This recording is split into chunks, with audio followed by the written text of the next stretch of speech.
coming to the stage now, every once in a while a fella comes along that inspires a lot. And I'm not going to give it away, but he's inspired me and made me want to do things I never thought I'd want to do. Put your hands together for Mr. Darren Bevill!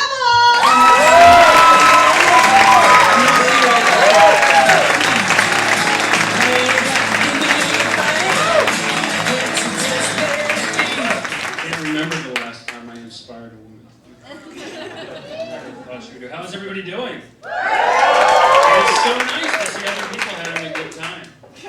Because I am so freaking annoyed right now. I just got off the phone with my mother. She launched another one of her sneak attacks. See, she knows that I will not answer the phone if it's her, so now she calls from random numbers. I love my mom. I do.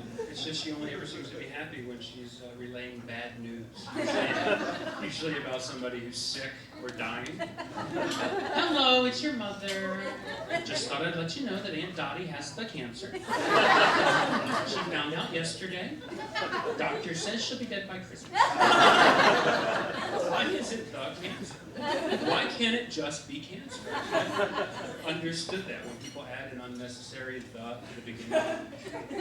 My grandmother did it all the time, drove me freaking crazy, especially with movie titles. Hey, Darren, did you see The Jaws? That is an excellent movie. I watched Tom Cruise last night in The Top Gun. He is handsome. My favorite was this one. Hey, Darren, did you see Dustin Hoffman in The Tootsie? What a funny movie. And then she goes on to explain it like you haven't seen this film every weekend for 6 years, 3 times a night on TBS. Well, Dustin Hoffman is an out-of-work actor. Can't find work because it's difficult. So he realizes in order to save his career, he has to be a woman. So he becomes the Tootsie. Made me laugh so hard I wet my pants. Thanks, Gramps. It's so encouraging to know that I can actually use movies as an excuse for spontaneously pissing myself. Some of you may have noticed that I am shrinking. It's true. I have gotten considerably shorter since my son was born. Sam is 6 now, and every time he says my name, I can feel myself get shorter and shorter and shorter. Dad, dad, dad, dad, dad, hey dad, dad, dad, dad, dad, dad, dad, dad, dad. It's like this relentless verbal hammering. I can actually feel the life being pounded out of my body each time he says it. By the time he's old enough to learn how to drive, I'll be teaching him from a booster seat in the back. Be like that reality show, My Little Life. You know, the one with the midget who has normal-sized kids? That poor bastard. He was 6'5" when he started. He's shorter than Bilbo Baggins.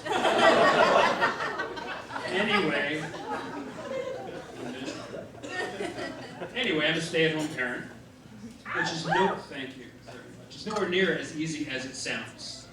Believe me, especially for a guy. It's brutal. A lot of trial and error involved. And liquor. No, I found the best way to get through a day with a baby is to start up every morning with a good stiff drink. For the baby, not for me. But they don't cry when they're drunk. They just sort of sit there and giggle and hiccup. The hardest part was getting the smell off his breath before my wife got home from work. Babies do not like Altoids.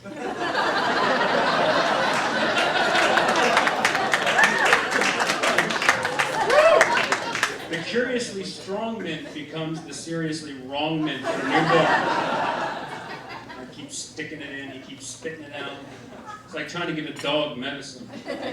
I even wrapped it in bologna, but that didn't work. He ate the bologna and spit out the mint. Babies are smart. I had a friend ask me, well, aren't you worried that he's going to grow up to be an alcoholic? I said, no. I wasn't. Anyway. Sorry, I had a little McDonald's before I got here. Not a big fan of Mickey D's, but you really can't avoid it. They're everywhere, especially if you have kids. They're sort of inescapable. Kids love the McDonald's. My son would eat there every day if we let him. Be on Dr. Phil by the time he's 18, blaming me for how friggin' fat he is. Can't you see it?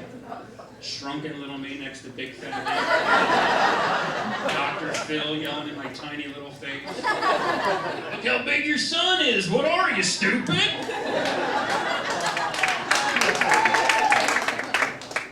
used to be smart, Dr. Phil.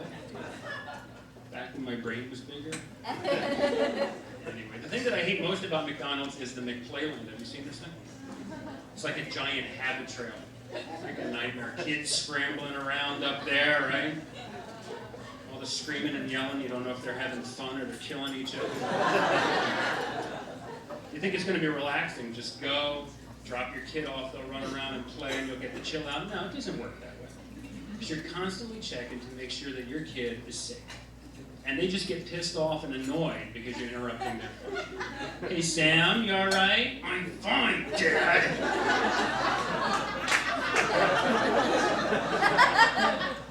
Can't see where he is. Then it comes time to go, right? He refuses to come out. Hey, Sam, it's time to go. No. Sam, listen, no. Sam, no. So I have to resort to my demon daddy voice to try and get him. Samuel Lewis Bevill, you will get out of the habit trail right now.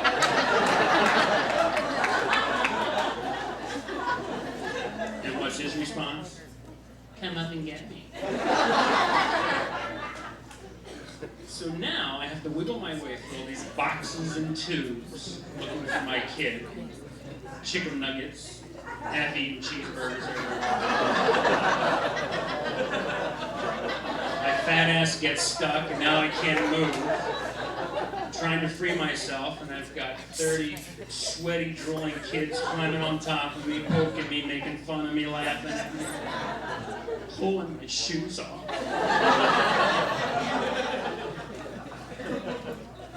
Because you're in their world now, right? This is their domain.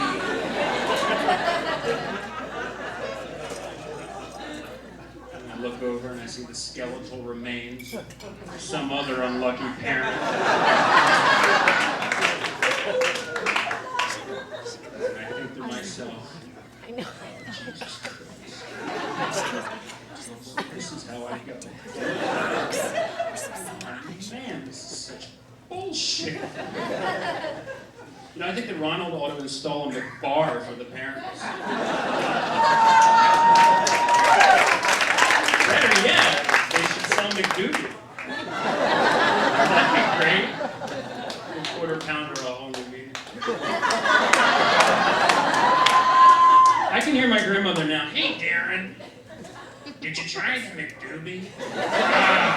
That is good shit. Made me laugh so hard I wet my pants. Thank you very much.